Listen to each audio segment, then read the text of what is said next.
Mga kapuso, nagbabala po ang Department of Health laban sa mga posibleng epekto sa kalusugan ng matinding init dala po ng El Nino.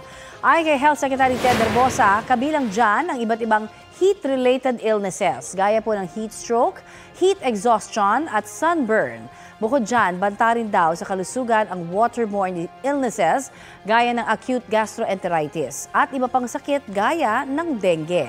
Paalala ng DOH, laging uminom ng tubig.